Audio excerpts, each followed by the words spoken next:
ایران کے اسرائیل کے مختلف شہروں پر میزائل حملے، 15 صہیونی شہری زخمی۔ حیفا میں میزائل حملوں کے بعد بجلی کی فراہمی بند، اسرائیلی میڈیا کی تصدیق۔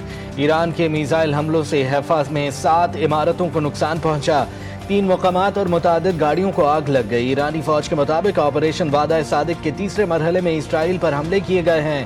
میزائل حملوں میں اسرائیلی انٹیلیجنس مراکز کو نشانہ بنایا گیا۔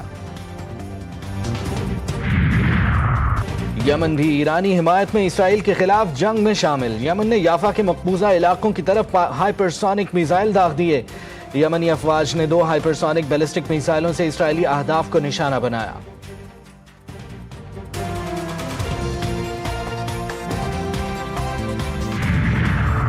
اور ایرانی میجر جنرل محسن رضائی کی اہم ترین انکشافات۔ تہران میں ہوئے زیادہ تر حملوں میں مائکرو ڈرون شامل تھے۔ ڈرون مختلف گھروں کی چھتوں پر خفیہ طور پر نصب تھے اور کہیں دور سے آپریٹ ہوئے۔ یہ ڈرون چند ماہ قبل ملک سمگل کیے گئے۔ اسرائیل کے پھر ایران پر حملے، دوسرے بڑے شہر مشہد کو نشانہ بنایا۔ 2300 کلومیٹر سے دور حملہ کیا گیا۔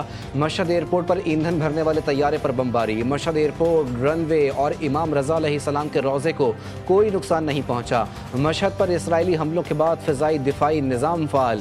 مختلف علاقوں میں اسرائیل نے کار بم دھماکے کرائے۔ تہران کے علاقے نجات الہی کے قریب وزارت تیل کی عمارت پر بمباری۔ اسرائیل کا تہران پولیس ہیڈ کوارٹرز پر حملوں میں شہداء کی تعداد 78 ہو گئی۔ تہران میں وسیع پیمانے پر حملے میں جوہری ہتھیاروں کی تنصیب اور ایندھن ذخائر کو نشانہ بنایا۔ یمن میں حوثی ملٹری چیف محمد عبدالکریم کو نشانہ بنایا گیا۔ انصار اللہ یمن کے رہنما عبداللہ حوثی نے محمد عبدالکریم کی شہادت کی تردید کر دی۔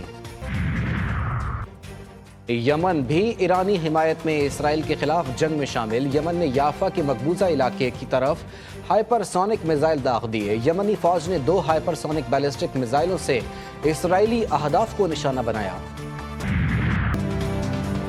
ایرانی سپریم لیڈر آیت اللہ علی خامنائی کے قتل کا اسرائیلی منصوبہ۔ اسرائیلی وزیر اعظم کی منصوبے کو ٹرمپ کے ویٹو کرنے سے متعلق نیوز ایجنسی کی رپورٹ کی تردید۔ نیتن یاہو نے کہا، بات چیت کی بہت سی خبریں جھوٹی ہیں، ہمیں وہ کرنا ہے جو ضروری ہے۔ جوہری مذاکرات ایران کی یورینیم افزودگی سے دستبرداری پر ہی کارآمد ہوں گے۔ امریکی صدر کا ایران کے خلاف اسرائیل کی مدد کا اندیا۔ ٹرمپ نے امریکی چینل کا انٹرویو میں کہا، ہم ایرانی جوہری پروگرام کو ختم کرنے میں اسرائیل کی مدد کر سکتے ہیں، فی الحال جنگ میں شامل نہیں، لیکن ممکن ہے کہ شامل ہو جائیں۔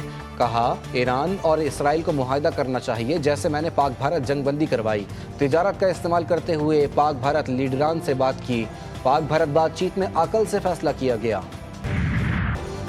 جنگ شروع نہیں کی، اسرائیلی حملوں کا فیصلہ کن جواب دیا۔ اسرائیلی جارحیت جاری رہی تو مزید سخت جواب دیا جائے گا۔ ایرانی صدر مسعود پزشکیان کا اسرائیل کو واضح پیغام۔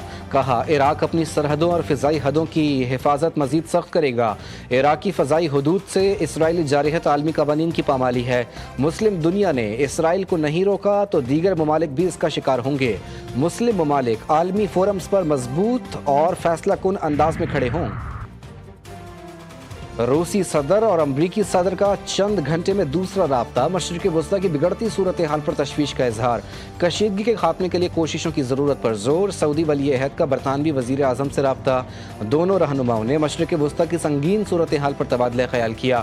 چین بھی ایران کے ساتھ۔ ایران پر اسرائیلی حملوں کی شدید مذمت۔ چینی وزیر خارجہ کا ایرانی ہم منصب سے رابطہ۔ ایرانی خود مختاری، سلامتی اور علاقائی سالمیت کی حمایت کا اعلان۔